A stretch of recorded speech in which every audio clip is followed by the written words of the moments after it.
Udah kelihatan belum? Udah, Pak. Oke, udah ya. Udah, Pak. Ini teori permainan strategi campuran ini terusan dari yang tadi kita bahas. Pagi itu kita bahas tentang murni. Yang sekarang kita campuran sesuai dengan info yang saya sampaikan tadi di pagi hari.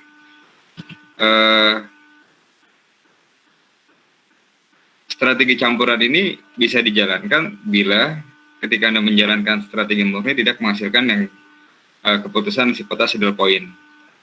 Saddle point itu artinya jumlah keuntungan dengan jumlah kerugian nilainya sama.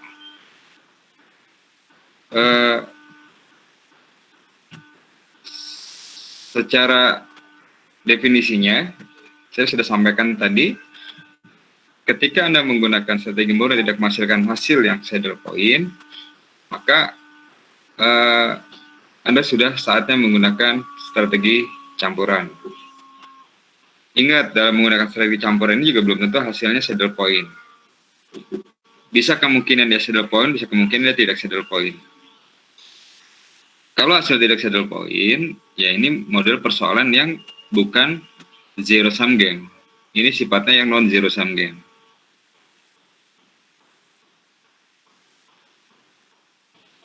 Oke, nah kalau kita mau menggunakan teori-teori yang lain juga banyak ya, tapi untuk permainan ini ya memang penyelesaiannya umumnya menggunakan teori permainan sendiri. Di dalam metode campuran, pada prinsipnya metode campuran ini adalah kelanjutan daripada metode murni. Jadi kalau kesalahan di awalnya ada di murni, misalnya persoalan ini bisa diselesaikan dengan murni, tapi Anda menghitungnya salah. Ketika Anda menggunakan murni harusnya sudah saddle point, ternyata Anda nulisnya tidak saddle point dan Anda paksakan menggunakan campuran. Nah, ketika Anda memaksa menggunakan campuran, itu menjadi sesuatu yang salah karena murninya sendiri pun Anda salah. Jadi ketika Anda ingin menggunakan teori strategi campuran, pastikan betul perhitungan Anda di strategi murni itu sesuai, sudah memenuhi kaidah-kaidahnya. Banyak juga kesalahan terjadi karena perhitungan murninya salah. Harusnya hasilnya saddle point, Anda bilang tidak saddle point dan Anda paksakan menggunakan campuran. Itu kesalahan yang mendasar. Kesalahan yang mendasar yang kedua, betul. Ketika Anda menggunakan strategi murni, hasilnya tidak saddle point. Dan Anda menjalankannya dengan menggunakan metode campuran. Kesalahan terbesarnya adalah ketika Anda menggunakan metode campuran, itu nggak sesuai jalannya. Gitu. Jadi, saya ulangi ini berkali-kali saya ngomong seperti ini karena sering banget terjadi kesalahan yang sifatnya seperti itu gitu. Saya ulangin ya. Ketika metode murni, strategi murni dijalankan oleh Anda dengan kaidah yang sesuai dan hasilnya tidak saddle point, maka dimulai titik itu Anda sudah harus menjalankan strategi campuran. Kesalahan mendasar ketika Anda menjalankan strategi murni, strategi campuran adalah bisa jadi ketika Anda menghitung dan menggunakan strategi murni, itu sudah saddle point. Tetapi ada kesalahan hitung, kesalahan prinsip dalam strategi murni yang menyebabkan hasil tidak saddle point. Ketika Anda paksakan itu ke dalam campuran, itu nggak akan menghasilkan. Jadi saddle point di murni itu harus saddle Anda hitung tidak saddle, Anda paksakan dengan campuran, itu justru nanti hasil tidak akan lebih parah. Jadi tolong dipastikan dalam proses perhitungannya, metode murninya harus sesuai dengan kaidah-kaidah yang berlaku. Nah, ini saya kasih contoh di sini. Ini contohnya perusahaan A, jangan lihat ininya ya, jangan lihat narasi di sini. Perusahaan A itu sebelumnya kan, sorry, ini kasusnya beda. Perusahaan A memiliki 3 strategi. Strategi 1, strategi 2, strategi 3. Perusahaan B menggunakan 3 strategi juga. S1, S2, S3. Ingat, perusahaan A ini adalah pemain yang fungsi tujuannya memaksimumkan. Kenapa dia memaksimumkan? Karena Anda lihat, ketika strateginya dijalankan, dia bersifat baris. Nih, ketika Anda ingin menjalankan, nih, saya kasih garis nih. Ini dia baris. Artinya, perusahaan A, ketika dia menggunakan strategi apapun, maka fungsi tujuan adalah memaksimumkan keuntungan. Kenapa? Karena dia pemain baris. Dari mana bisa tahu ini pemain baris? Anda lihat dari strateginya, Anda tarik ke kanan, itu adalah pemain baris. Ini pemain baris.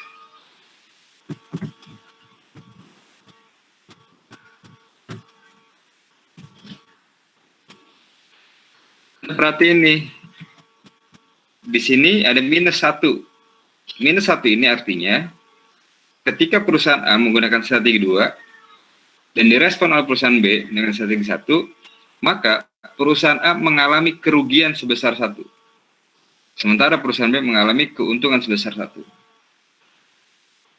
Bila dia nilainya positif, artinya perusahaan A, contoh 2, perusahaan A ketika dia menggunakan strategi 1, maka keuntungan yang dia peroleh sebesar 2. Tapi kerugian yang diterima oleh perusahaan B sebesar -2. Sampai sini paham ya? Ini yang tadi pagi kita bahas. Pemain A, perusahaan A, karena di strateginya itu dia berbentuk baris, maka dia menggunakan fungsi tujuannya memaksimumkan. Tetapi, bila kita menggunakan pemain baris, kolom, ini seperti yang saya garis di sini.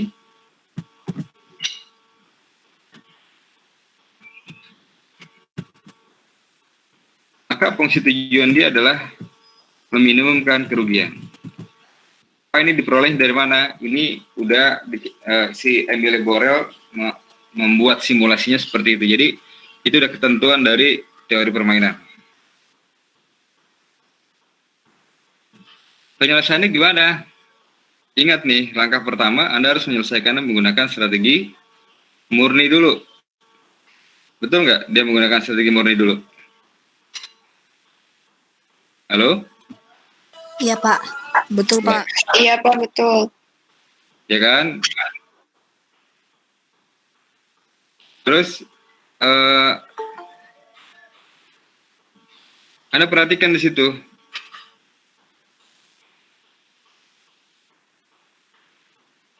Tunggu sebentar ya. Tunggu sebentar.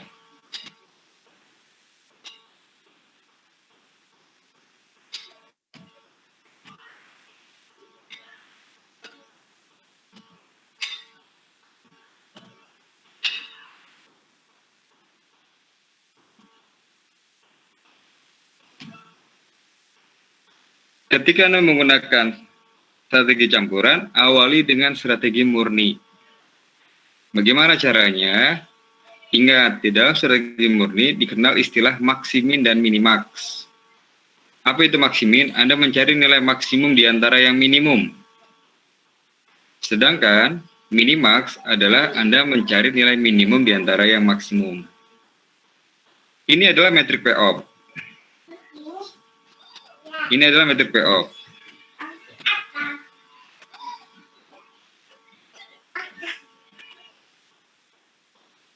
Tunggu sebentar ya.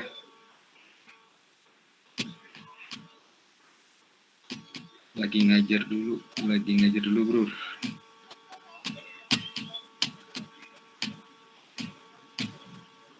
Nah, di dalam metrik payoff ini, Anda perhatiin, Anda kan udah belajar aljabar linier ya. Metrik payoff ini ordernya berapa kali berapa? Ordernya berapa kali? 3 Pak. 3 kali 3 Pak. 3 kali 3. Pak. Oke, 3 kali 3 ya. 3 kali 3. Oke. Karena dia 3 kali 3, maka berapapun ukuran ordernya, proses menggunakan strategi murni ini mendefinisikan maksimin menjadi sesuatu yang wajib. Saya tadi pagi bilang, maksimin, mencari nilai maksimum di antara yang minimum. Sudah ketahuan belum yang minimumnya? Belum. Berarti langkah pertama maksimin itu adalah Anda mendefinisikan nilai minimumnya dulu. Kalau semua nilai minimum sudah Anda dapat, baru Anda cari nilai maksimumnya. Contoh ya, contoh S1 untuk pemain A. 2, 5, 7. Nilai minimumnya yang mana? Nilai minimum adalah 2. 2, Pak. Oke. Strategi 2. Strategi 2, minus 1, 2, 4. Mana yang paling kecil? Minus 1. S3, 6, 1, 9. Mana yang paling kecil? 1. Di antara 2, minus 1 dan 1, itu kan semuanya nilai minimum ya. Maksimin kan bilangnya tadi, mencari nilai maksimum di antara yang minimum. 2 minus 1, 1 itu adalah nilai minimum. Yang diminta oleh maksimin adalah di antara nilai minimum itu, mana yang paling maksimum. Anda harus pilih. Ada 2, ada minus 1, ada 1. Semuanya ini adalah nilai minimum. Mana kan di antara nilai minimum itu yang maksimum adalah 2. Nah, ini 2 ditandai. Gitu. Oke, sampai sini ada yang mau ditanya nggak? Belum, Pak. Paham ya? Belum, Pak. Iya.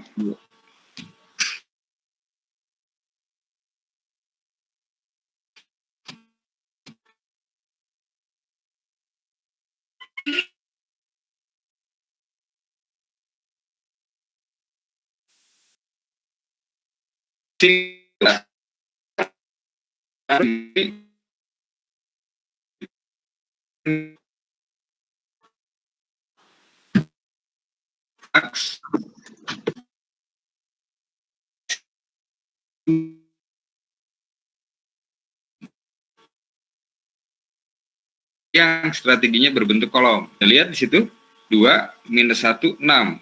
Berapa kan nilai maksimumnya? 6. 5, 2, 1, nilai maksimumnya 5, 7, 4, 9, nilai maksimumnya 9. Disyaratkan di situ, minimax. Anda mencari nilai minimum di antara yang maksimum. Ada 6, ada 5, ada 9. Nilai minimumnya adalah 5. Nah, kalau sudah seperti ini, bila dia dinyatakan saddle point, syaratnya adalah nilai ini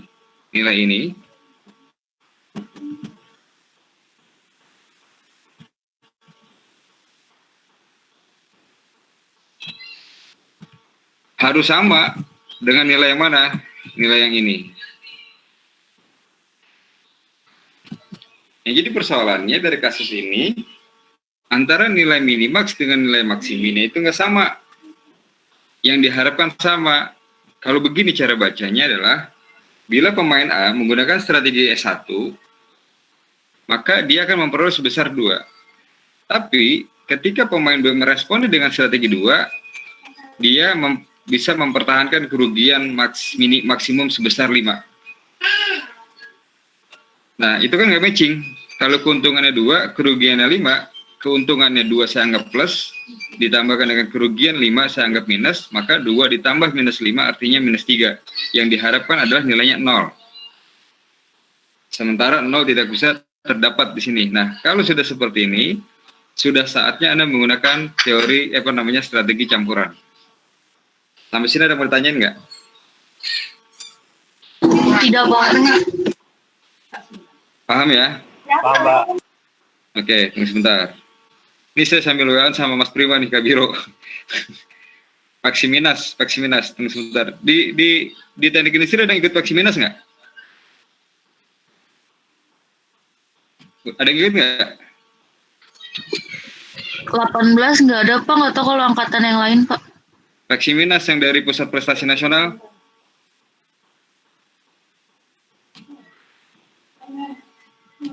Nggak ada yang ikut ya? Ada, Pak, kayaknya. Nggak ada ya? Oke. Kalau sudah seperti ini, langkah ketiga adalah Anda harus menghilangkan, tadi di awal saya tanya, berapakah ordernya? Ordernya 3x3. Nah, di langkah ketiga ini Anda harus menghilangkan strategi. Strategi yang mana yang Anda hilangkan? Bagi pemain baris yang fungsi tujuan maksimum, cari atau menghilangkan strategi yang keuntungan minimum. Jadi kalau untuk pemain baris, Anda hilangkan strategi yang memberikan keuntungan paling kecil. Sementara kalau pemain kolom, Anda harus menghilangkan kolom yang memberikan kerugian terbesar. Paham ya sampai sini ya? Pak, maaf Pak, ulang Pak, kalau baris gimana? Pemain baris itu kan tujuannya apa? Memaksimumkan keuntungan. Iya. Hilangkan strategi yang justru memberikan keuntungan paling kecil. Oh ya, baik Pak. Nah, kalau seandainya pemain kolom, fungsi tujuannya adalah dia meminimumkan, hilangkan semua kerugian yang memberikan nilai terbesar. Bila itu berada di salah satu strateginya. Jadi strategi yang dihapus adalah strategi yang memberikan nilai kerugian paling besar. Dibalik ya, yang baris keuntungan paling kecil dihilangkan, sementara di kolom kerugian yang paling besar yang dihilangkan. Sampai saat ini paham? Paham Pak. Paham. Nah ini contohnya nih. Ordo yang tadinya 3x3, karena kita menghilangkan masing-masing satu buat pemain baris dan kolom, maka dia akan mengalami perubahan. Ordo 3x3 berubah menjadi ordo 2x2. Ini Anda lihat di sini, pemain kolom yang dihilangkan adalah strategi 3. Kenapa? Karena dia dominan. Dominan terhadap apa? Dominan terhadap yang lainnya. Anda bandingkan. 7 ditambah 4, 11 ditambah 9, 20. 5 tambah 2 tambah 1, 8.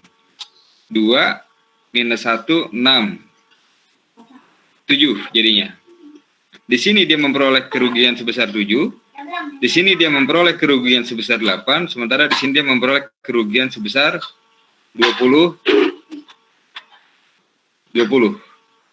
Yang Anda hilangkan adalah karena dia bicaranya kerugian, cari kerugian yang memberikan nilai terbanyak.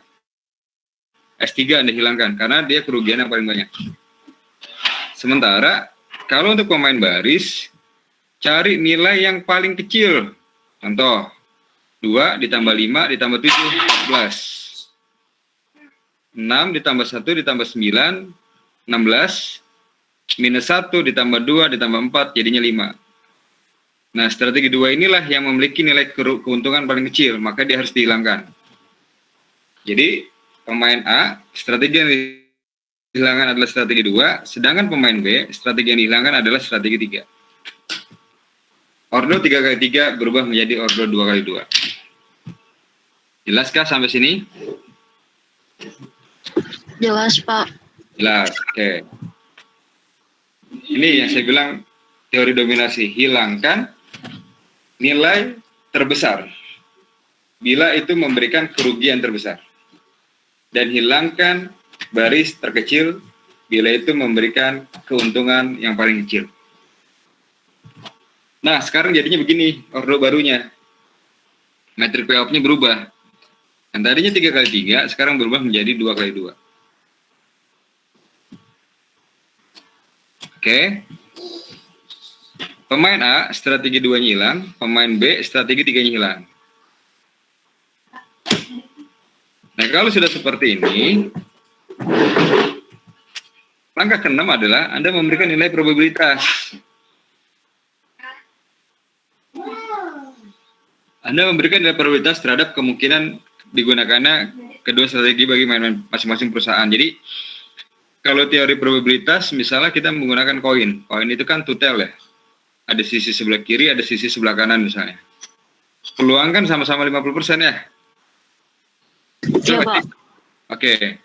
Nah, kalau kita nggak dari sudut pandang statistik, bahwa sisi koin aja ya, bila sisi koinnya itu saya anggap sisi koin A itu misalnya P, maka sisi koin B peluangnya adalah 1 min P. Kenapa 1 min P? Karena total peluang itu jumlahnya 100%. Jadi, tidak menutup kemungkinan, kalau kita berprinsip pada koin yang tadi, ada A, ada B, tidak menutup kemungkinan A kecenderungan lebih besar daripada dari B. Atau dibalik, B lebih besar daripada dari A. Oleh karena itu, nilai salah satu tailnya itu dipengaruhi oleh 1 dikurangin P, karena nilai ini bergantung daripada nilai P. Kalau nilai ininya tinggi, maka nilai di sininya kecil. Prinsip dasar statistik kan gitu ya. Nah, untuk pemain kolom, sama secara prinsipnya, cuma dibedakan di notasinya. Takut nanti Anda dalam proses perhitungannya kerincu, karena sama-sama notasi antara pemain baris dengan pemain kolom. Jadi, pada kasus ini, itu dibedakan dengan harapan dimudahkan untuk mengenal variabel yang berkaitan dengan pemain kolom. Nah, Anda perhatiin di situ langkah ke-7. Saya boleh minum dulu nggak? Aus nih.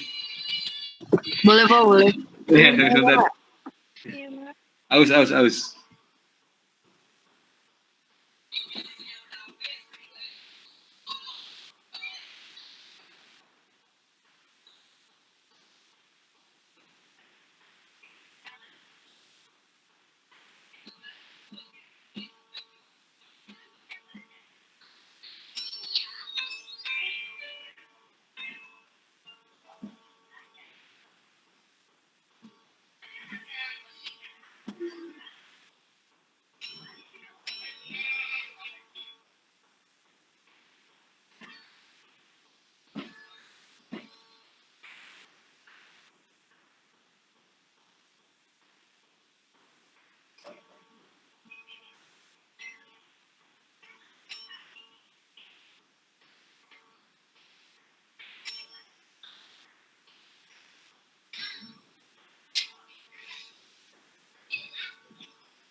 Oke nih, kita perhatiin nih. Anda perhatikan perusahaan A. Jika apapun perusahaan menggunakan strategi, nih cara bacanya gini. Jika apapun strategi yang digunakan A, jadi perusahaan A kan dia mempunyai 2 strategi ya. Maka perusahaan B bisa meresponnya dengan strategi 1. Nih logikanya kayak gini. Jika apapun perusahaan A menggunakan strateginya, maka strategi A itu kan S1 dan S3. Maka perusahaan B meresponnya dengan strategi 1. Hingga pada akhirnya ini kan ya, hingga pada akhirnya angka yang dipakai adalah 2 dan 6. Oke, tadi 2 dan 6. Prinsipnya, P dan 1 min P. Nah, ini tinggal dikalikan dengan variabel peluang. 2 dikali P ditambah 6 dikali 1 min P. 2P ditambah 6. Ini 6 ini diperoleh dari 6 kali 1. Dan minus 6P itu diperoleh dari 6 dikali minus P. 1 kan yang berhubungan dengan notasi, misalnya. Minus 2P. 2P dikurangin 6P jadinya 4P. Kenapa 6 nggak berubah? Karena dia tidak memiliki variabel. Dari pernyataan ini muncullah persamaan baru menjadi 6 dikurangin 4P. Anda perhatian lagi, jika apapun strategi yang digunakan A, perusahaan B meresponnya dengan strategi 2. Nah ini strategi 2. Jika apapun perusahaan A, jadi bisa S1, bisa S3, dia bisa diresponnya dengan menggunakan strategi 2. Angka yang dipakai adalah 5 dan 1. Oke, 5 dan 1. Hingga pada akhirnya di sini muncul 5P, 1 dikurangin ini sama seperti tadi caranya, muncul persamaan baru, 1 plus 4P. Oke. 6 dikurangin 4P, 1 ditambah 4P. Ini, 6 dikurangin 4P ditambah 1. Nah ini keseimbangan, 1-nya dipindahin ke kiri, minus 4P-nya dipindahin ke kanan. Jadi 5 sama dengan 8P. Nah P-nya sendiri adalah 5 per 8, 0,625. 1 min P-nya berarti 1 dikurangi 0,625 dapatnya 0,375. Sampai sini paham nggak? Paham Pak. Paham ya? Oke. Nah sekarang masukin ke persamaan aslinya. Kan? Jika apapun perusahaan A menggunakan strategi, maka perusahaan B akan meresponnya dengan strategi 1. Ini 2P ditambah 6 dikali 1 min P. P-nya kita udah dapat nilainya 0,625, 1 min P-nya nilainya 0,75, maka diperoleh nilai 3,5. Bila perusahaan A menggunakan strategi apapun, maka perusahaan B meresponnya dengan strategi 2. Maka persamaan yang terjadi adalah ini. Nah, masukin angkanya sama-sama 3,5. Jadi, dalam hal ini, peluang masing-masing strategi yang digunakan oleh perusahaan A itu akan memberikan atau menghasilkan keuntungan yang sama, yaitu sebesar 3,5. Oke. Nah, sekarang kita balik ke perusahaan B, pemain kolom. Jika apapun strategi yang digunakan B, maka perusahaan A akan meresponnya dengan strategi S1. Nih, logikanya kayak gini. Jika apapun, ya, perusahaan B menggunakan strateginya, bisa aja dia menggunakan S1, bisa aja dia menggunakan S2, maka perusahaan A bisa meresponnya menggunakan strategi 1. Oleh karena itu, nilai yang dipakai adalah nilai baris, nih. 2 dan 5. Jika apapun perusahaan B menggunakan strategi, bisa S1 maupun S2, maka perusahaan A akan meresponnya dengan strategi 1. Maka angka 2 dan 5 ini yang dipakai. Jika apapun perusahaan B menggunakan strategi S1 S2, maka perusahaan A bisa meresponnya dengan strategi 3, 6 dan 1.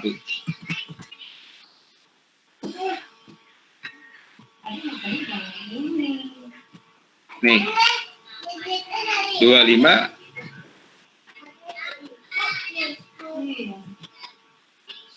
Oke. Masukin angka sama seperti tadi, diperoleh nilai Q-nya adalah 0,5. Maka 1 min P-nya adalah 1 min Q-nya adalah 0,05. Kalau seperti ini Anda masukin angkanya ke dalam persamaan yang tadi. Oh, ternyata dari hasilnya ini sudah saddle point karena perusahaan B pun akan menerima kerugian sebesar 3,5. Sampai sini ada yang mau ditanyakan nggak? Pusing nggak? Bapak, jadi kalau di sisi keuntungan sama kerugian harus sama ya, Pak? Apa? Di sisi keuntungan sama Kenapa? di sisi keuntungan sama di sisi kerugian harus sama ya, Pak, besarnya? Iya, jadi kan dia harus zero sum game. Kalau zero sum game kan berarti jumlah keuntungan harus sama dengan jumlah kerugian. Karena kalau dijumlahkan nilainya 0. Keuntungan kita anggap positif, kerugian kita anggap negatif. Oleh karena itu, apapun bilangannya di keuntungan, dikurangkan dengan nilai yang sama tapi dia nilainya negatif, itu akan memperoleh nilai 0. Gitu, itu prinsip dasarnya. Oke, Pak, makasih. Itu prinsip dasarnya.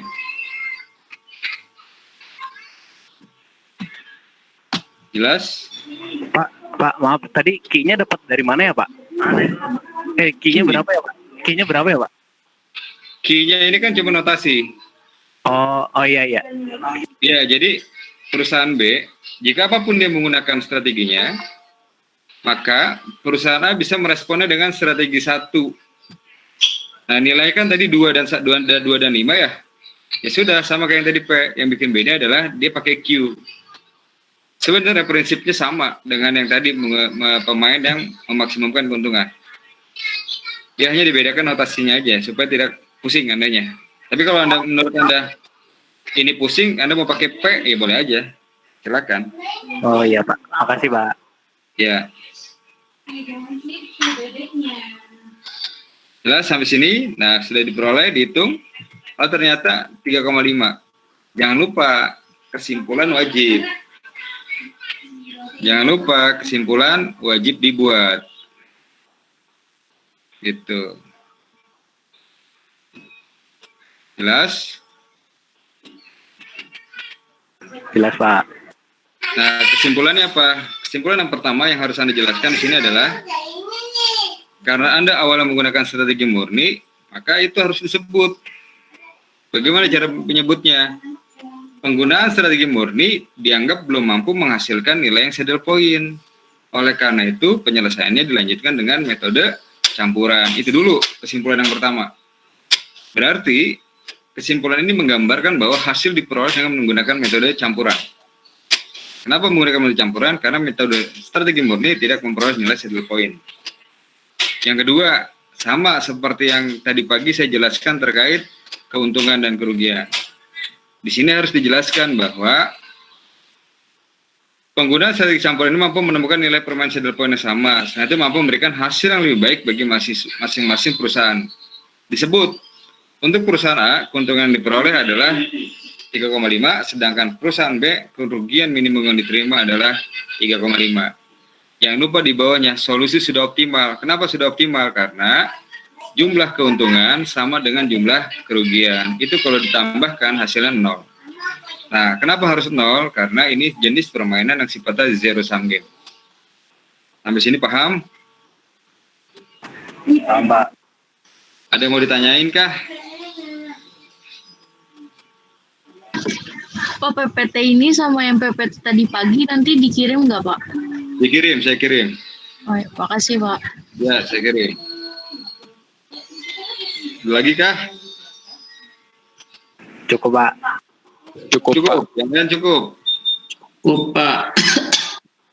Udah ada ngerekam belum nih tadi? Soalnya saya nggak ngerekam nih. Sudah, Pak. Sudah, Pak. Udah. Iya. Hebat. Kalau ngerekam paling jago ya. Cepet ya. Oke.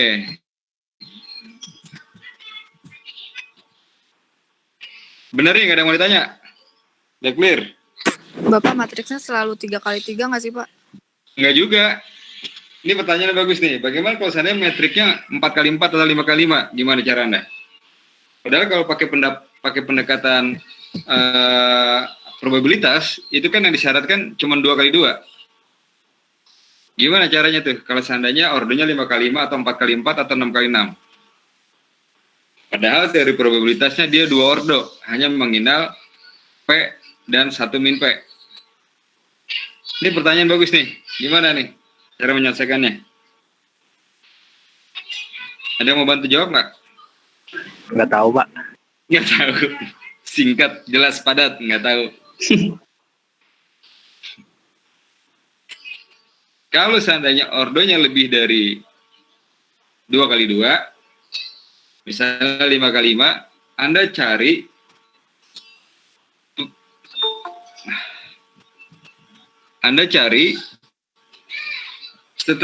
strategi yang memberikan kerugian paling kecil. Memberikan keuntungan paling kecil. Misalnya, Anda udah hitung nih. Di baris pertama, total keuntungannya 10. Baris kedua, total keuntungannya 9. Baris ketiga, total keuntungannya 8. Total kelima, baris kelima total keuntungannya 7. Ada 9, 8, 6, 7 misalnya. Misalnya 9, 8, 6, 7. Nah, 9, 8, 6, 7 diperoleh dari mana? Hasil penjumlahan tadi dari masing-masing strategi yang ada di baris. Setelah Anda dapat hasilnya, misalnya hasilnya 10, 9, 8, 6, 7 untuk baris yang berbeda. Yang Anda pertahankan adalah yang terbaiknya. Yang terbaik pertama, artinya keuntungan terbesar yang pertama, 10. Dan yang Anda pertahankan yang kedua adalah keuntungan terbesar kedua. Sisanya Anda hapus boleh. Hal yang sama juga berlaku untuk pemain kolom. Kalau dia memperoleh kerugian sebesar yang 110, yang 19, yang 18, yang 17, yang 16, maka yang dihilangkan adalah yang terbesar pertama, terbesar kedua, dan terbesar ketiga. Ujung-ujungnya adalah ordernya tetap 2x2. Jadi teori dominasinya agak lebih banyak. Kalau yang tadi kan satu, kita cuma menghilangkan satu. Nah, sekarang Anda boleh menghilangkan beberapa. Yang penting syarat akhirnya, hasil akhirnya adalah ordernya jumlahnya harus 2x2. Paham nggak sampai sini? Pak, itu pas dihapus itu boleh sekaligus dihapus langsung atau harus satu-satu dulu dihapusnya, Pak? Iya, Anda kalau keuntungan, cari keuntungan yang paling kecil pertama. Itu Anda hapus. Dari 5x5 Anda hapus 1, maka tinggal 4. Untuk yang keempat, Anda menghapusnya dengan cara apa? Mencari nilai keuntungan terkecil kedua. Itu Anda coret. Yang ketiga, Anda coret yang memberikan keuntungan terkecil ketiga. Baik, Pak, makasih. Ya. Hal yang sama berlaku untuk yang kerugian. Coret kerugian yang terbesar dulu. Nah, itu yang pertama. Yang kedua, coret kerugian terbesar yang kedua. Yang ketiga, coret kerugian terbesar yang ketiga. Jadi yang Anda ambil adalah yang memiliki nilai kerugian paling kecil dibandingkan yang lain-lainnya. Menghilangkan kerugian yang paling besar. Jadi yang terbesar pertama itu kan besar ya, itu hilangkan, yang kedua hilangkan, yang ketiga hilangkan. Ambil yang kolom keempat dan kelima.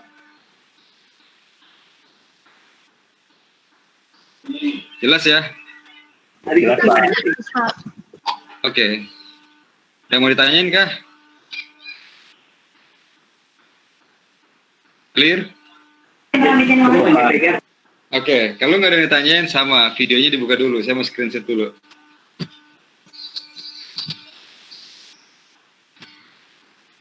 Pak, maaf Pak, saya nggak bisa nyalain kamera.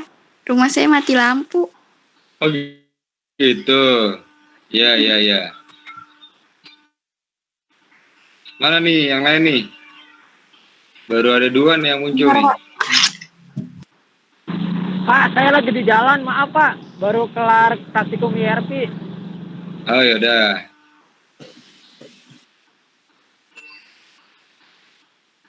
Yang lain mana? Udah muncul banyak kok Pak. Udah muncul banyak. Di saya kok sedikit. Sinyal mungkin Pak. Sinyal ya? Pak, saya lagi di jalan. Belum banyak. Ini di saya juga udah banyak, Pak. Oh gitu. Nah ini baru muncul nih. Ini nggak semuanya muncul nih. Delay mungkin, Pak. Delay ya? Delaynya pakai lama lagi ya?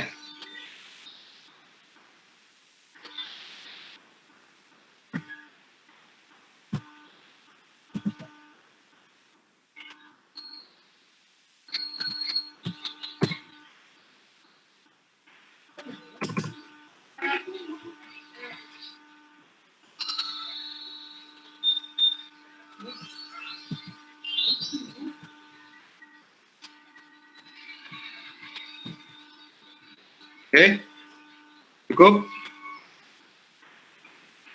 cukup ya? Ya, Pak. Ya, Pak. Oke. Baik, Pak. Kalau gitu, saya selesai sampai sini. Baik, Kalau Pak. lebihnya mohon maaf. Assalamualaikum warahmatullahi wabarakatuh. Waalaikumsalam. Terima kasih, Pak. Terima kasih, Pak. Pak.